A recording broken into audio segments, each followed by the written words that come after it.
Nobody can manipulate you unless you allow weakness to dictate your decisions. Machiavelli understood something most people refuse to accept. Coldness isn't cruelty. It's clarity. Most people walk through life as emotional hostages.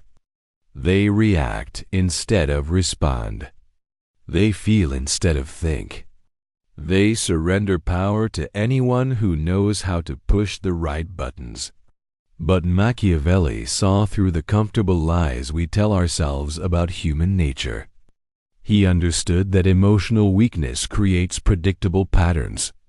And predictable people get destroyed. In this video, I reveal 8 ruthless lessons that will kill your weakness and reconstruct you into someone mentally untouchable. These aren't motivational speeches. This is psychological reconstruction based on principles Machiavelli observed in the most brutal political landscape in history, Renaissance Italy. Most people mistake emotional reactivity for authenticity. But Machiavelli understood that those who control their emotions control the room. Those who master coldness master outcomes. Watch until the end to discover how to apply Machiavelli's darkest principle, the one that transforms weakness into strategic advantage. If you've ever felt powerless while watching others manipulate situations effortlessly, this will flip the script entirely. Setup. Act 2. Niccolò. Machiavelli wrote The Prince in 1513, not as a philosophical exercise, but as a survival manual. He lived in an era where one emotional miscalculation meant exile, imprisonment, or execution. Florence was a battlefield of competing families, shifting alliances, and calculated betrayals. Weakness wasn't just disadvantageous, it was lethal. Machiavelli observed something that modern self-help gurus desperately avoid. Human nature rewards coldness. Not the coldness of sociopathy, but the coldness of strategic detachment. The ability to separate emotion from decision-making. To see situations clearly while others drown in feelings. Here's why this matters today. You're surrounded by people who use your emotions as leverage. They provoke reactions to gain control. They exploit your need to be liked, your fear of conflict, your guilt, your empathy. And every time you respond emotionally instead of strategically, you hand them power. This isn't your typical self-help video about confidence or positive thinking. This is about psychological dominance through emotional discipline. This is about becoming the kind of person others cannot read, cannot manipulate, cannot predict. If you've ever felt that sinking feeling when someone pressed your buttons and you reacted exactly how they wanted, this will rebuild you. If you've ever watched someone calmly control a room while you struggled with anger or anxiety, you're about to learn their secret. I'll break down 8 lessons. Each one strips away a layer of weakness. Each one builds toward total emotional sovereignty. By the end, you won't just understand coldness. You'll embody it. Lesson 1. Emotion is information, not identity. Slow down. Let's start with the foundation. Most people believe their emotions define who they are. They say, I'm an angry person, or I'm sensitive, or I can't help how I feel. This is the first weakness that must die. Machiavelli observed that successful rulers treated emotions as data, not destiny.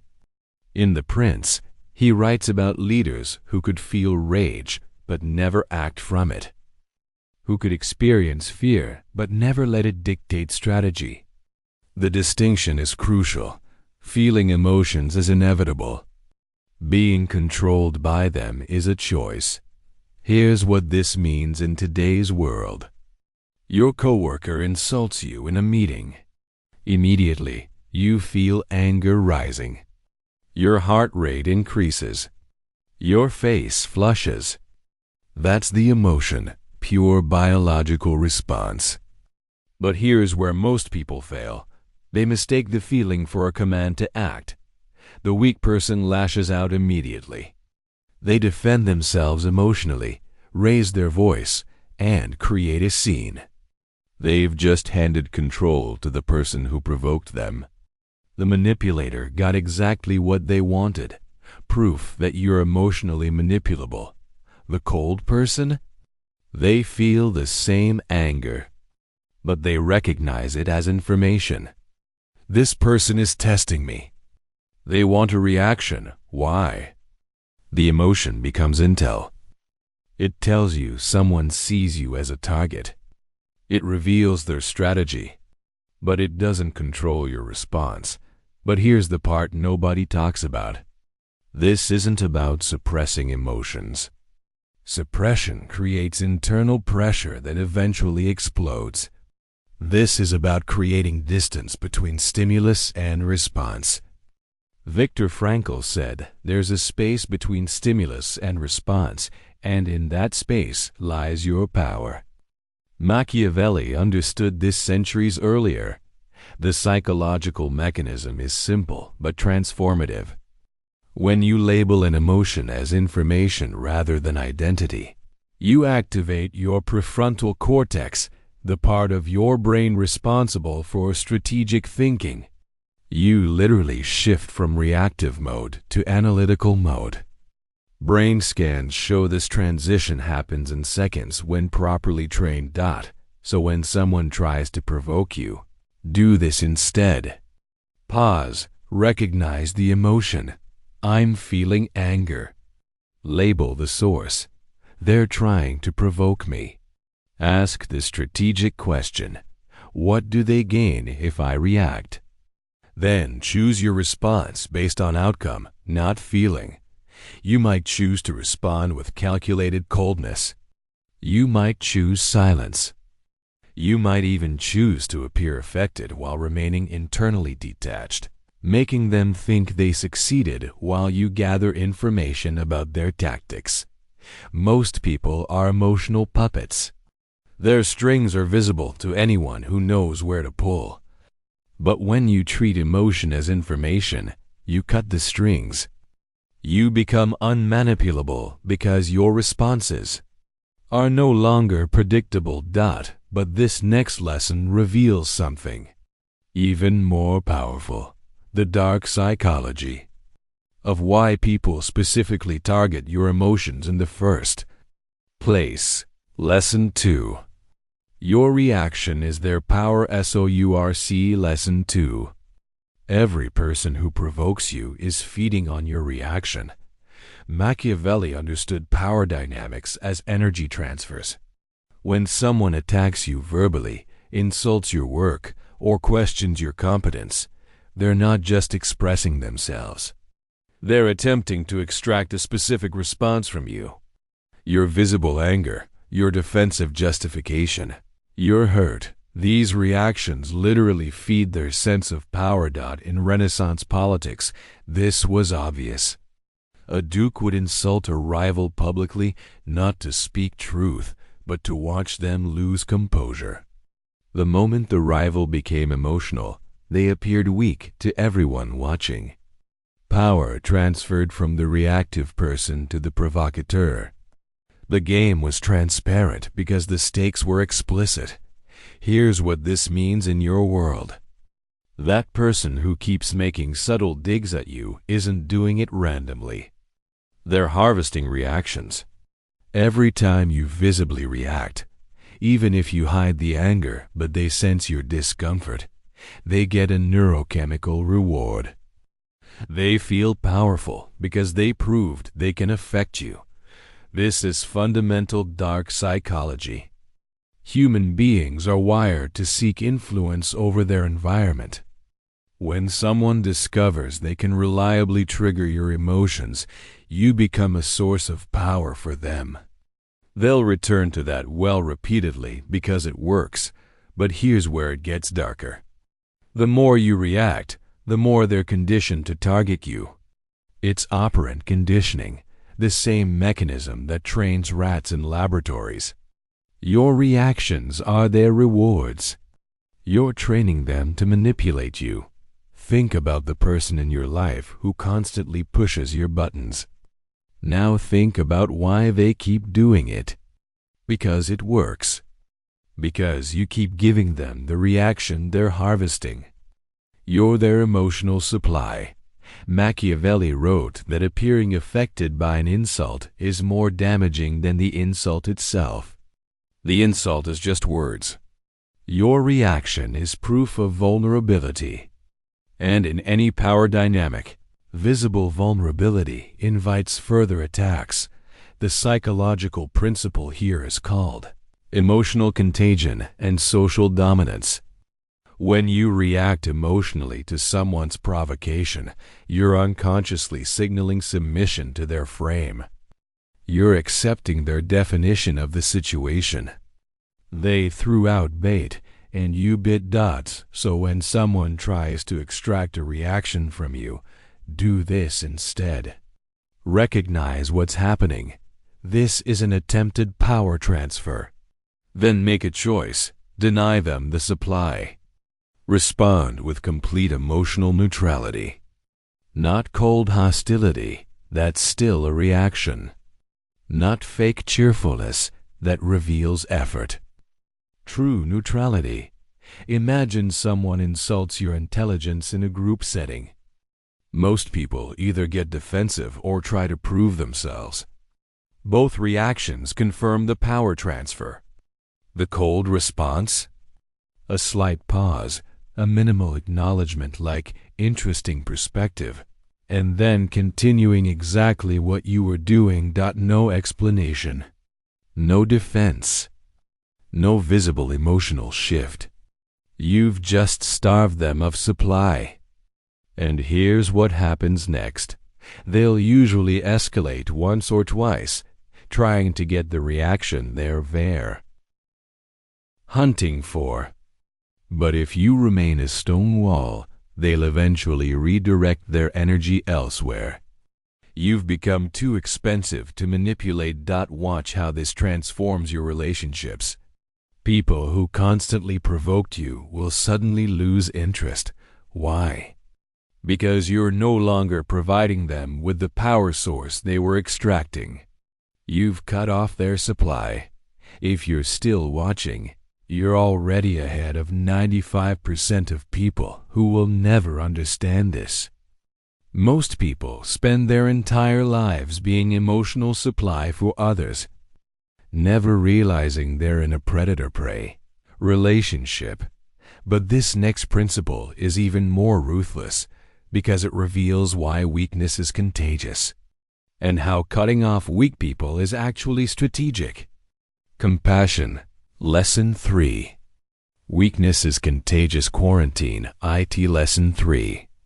Protect yourself from emotional contagion by cutting off weak people.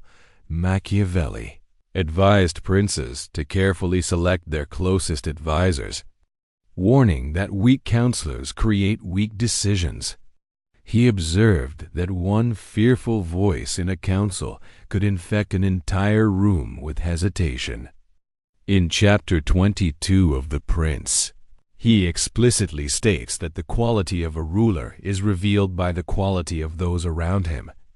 This wasn't moral judgment. This was strategic observation. Weakness spreads through social networks like a virus. Spend time with people who make excuses, and you'll start making excuses. Surround yourself with emotional reactivity, and you'll become reactive. Here's what this means today. You probably have people in your life who constantly drain you. They complain endlessly but never take action. They interpret everything through a victim lens. They react emotionally to minor situations. They live in perpetual crisis. These people aren't just annoying. They're neurologically infectious. Mirror neurons in your brain literally cause you to absorb and replicate the emotional states of people around you. It's an unconscious process. You physically cannot prevent emotional contagion at the neurological level. You can only control your exposure. But here's the uncomfortable truth nobody wants to hear. Pause. Your empathy for weak people often keeps them weak. When you constantly validate their victim narrative, you reinforce it. When you rescue them from consequences, you prevent growth. When you absorb their emotional chaos, you enable them to avoid developing their own emotional discipline. Machiavelli understood something modern culture desperately denies. Sometimes cruelty is kindness, and kindness is cruelty. Cutting off a weak person who refuses to strengthen themselves is actually more compassionate than enabling their weakness. You're forcing them to either develop strength or find another enabler. The dark psychology here involves something called codependent rescue patterns. Weak people unconsciously seek out strong people to absorb their emotional chaos. They don't want solutions. Solutions would require change. They want someone to share the burden of their weakness so it feels more manageable. Every time you engage with chronic weakness, you're entering an energy transaction where you give and they take. They get temporary relief. You get gradual depletion. Over time, this doesn't just drain you, it makes you weaker. Your standards lower. Your tolerance for dysfunction increases. Your own emotional discipline erodes. So when you identify chronic weakness in someone, do this instead. First, make one genuine attempt to offer concrete help. Here's exactly what you could do to solve this problem. If they reject it or make excuses, you've confirmed they're not seeking solutions. They're seeking supply. Then create distance. Not with explanation or drama. That's just another emotional transaction. Simply become less available. Take longer to respond. Reduce depth of engagement. Redirect conversations away from their chaos. Most will eventually drift away to find a more generous supply source. The ruthless few will directly challenge you. Why are you being distant? This is the test. The weak response is to explain and justify, opening yourself to negotiation. The cold response is simple honesty. I have noticed our interactions are consistently draining rather than energizing. I'm prioritizing relationships that are mutually beneficial. This will feel cruel. Your empathy will scream at you. But remember, true coldness isn't cruelty. It's clarity. You're not obligated to set yourself on fire to keep others warm. Machiavelli knew that a leader who sacrifices his own strength for the comfort of the weak becomes weak himself and then can help no one. Watch what happens when you quarantine weakness. The emotional space previously occupied by chaos becomes available for clarity. Your mental energy returns. Your decision-making sharpens. And ironically, some of those weak people will eventually strengthen themselves when they lose access to their support system. But even more powerful than removing weakness is the next principle: how to weaponize silence to create psychological dominance in any situation. Lesson 4. Silence is psychological. Lesson 4. Master silence. And you control the frame of every interaction. Machiavelli rarely discussed silence explicitly, but he demonstrated its power through absence. In The Prince, he wrote more about when not to speak than when to speak. He advised that clever rulers let others fill silence with their own anxieties, revealing information and intentions without interrogation. Silence makes people deeply uncomfortable. Human beings are neurologically wired to interpret silence as potential threat. In our evolutionary past, silence often preceded danger. A suddenly quiet forest meant predator nearby. This ancient anxiety still activates in modern interactions. Here's what this means in your world. When you remain silent after someone speaks, they experience mounting psychological pressure. Their brain searches for meaning in your silence. Are you angry? Disappointed? Judging them? Unconvinced? The ambiguity creates anxiety, and anxiety makes people talk. And when people talk to fill your silence, they reveal everything. They over-explain. They justify. They backtrack. They offer concessions you never requested. They expose their actual motives, their insecurities, their deceptions. All because you simply stopped talking. But here's the darker layer. Strategic silence isn't just absence of words. It's weaponized ambiguity. When you deliberately withhold response, you force others to project their own fears and assumptions onto your silence. You become a blank screen where they see their own anxieties reflected. Think about the last time someone said something to you, and you simply stared at them for 3 seconds before responding. Remember how they immediately started talking again? Started explaining themselves? That wasn't coincidence. That was your silence creating psychological pressure they needed to release. Machiavelli understood that the person who speaks first in a negotiation usually loses. The person who explains themselves reveals weakness. The person who fills silence gives away leverage. Silence is power because it forces the other person to act. While you observe, the neurological mechanism is called ambiguity intolerance. Human brains hate uncertainty. We're pattern recognition machines constantly searching for meaning. When you provide silence instead of response, you create a meaning vacuum. And the other person's brain will fill that vacuum with something, usually their worst assumptions. So when someone makes a request, delivers an insult, or tries to manipulate you, do this instead. Pause. Before responding, create 3 seconds of silence. Just 3 seconds. Don't look away. Maintain neutral eye contact. Don't fill the space with or nervous gestures. Just exist in the silence. Watch what happens. Most people will immediately start talking again. They'll rephrase their request. They'll soften their insult. They'll reveal the actual manipulation underneath the surface request. And you gained all this information by doing absolutely nothing. For written communication, this is even more powerful. When someone sends you a manipulative message, your immediate response urge is emotional weakness.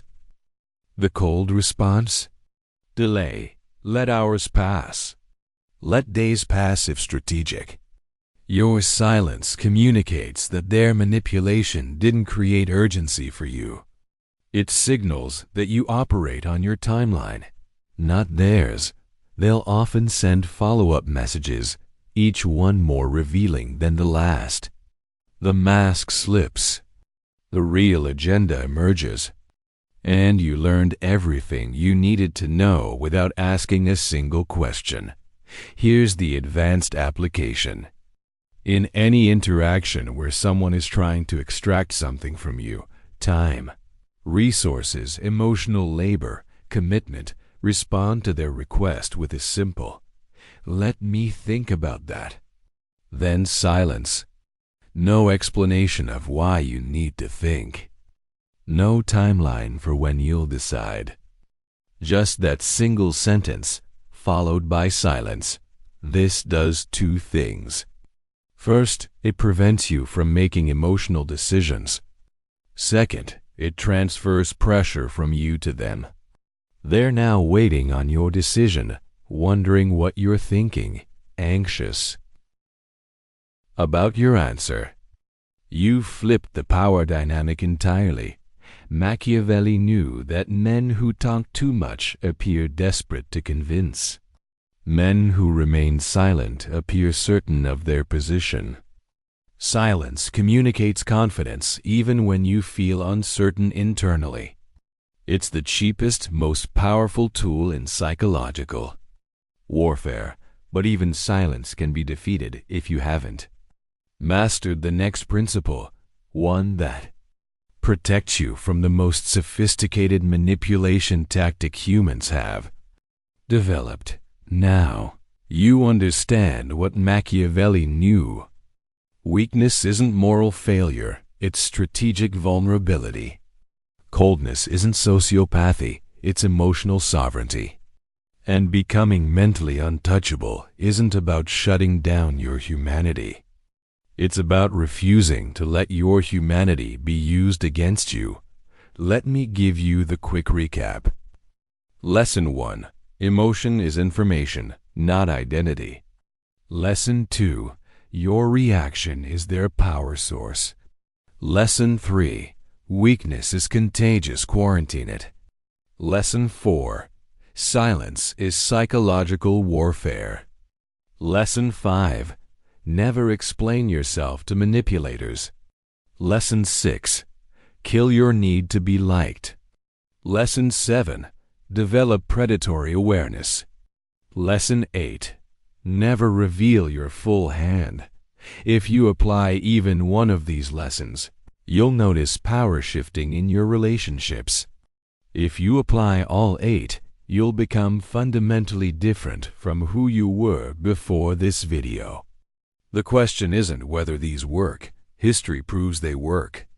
The question is whether you have the discipline to betray your own weakness and become cold. Most people won't. They'll watch this video, feel temporarily empowered, then drift back into emotional reactivity and people-pleasing within days. Because becoming cold requires killing parts of yourself you've protected your entire life. It requires disappointing people who expect you to remain controllable. It requires embracing being misunderstood by those who mistake coldness for cruelty. But those few who commit to this transformation become psychologically untouchable. They move through the world with clarity others mistake for confidence. They see manipulation others mistake for kindness. They hold boundaries others mistake for cruelty. And they command respect others mistake for fear. If this resonated with you, like this video. Comment below which lesson hit hardest. I read every comment. Subscribe for more Machiavellian psychology and dark philosophy. Share this with someone who needs to hear it. Though be warned, some people will resent you for showing them uncomfortable truths. Primary sources referenced: The Prince by Niccolò Machiavelli, particularly chapters 15, 17, 18, and 22. Additional influence from Robert Greene's 48 Laws of Power and Fundamental Dark Psychology Literature. This channel explores the uncomfortable intersection of power, manipulation, and human nature. Not to make you cruel, but to make you clear. Not to help you hurt others, but to prevent others from hurting you. The world is already playing these games. I'm just teaching you to see the board. Remember, coldness is clarity. Weakness is blindness. And the most dangerous person in any room is the one who sees everything but reveals nothing.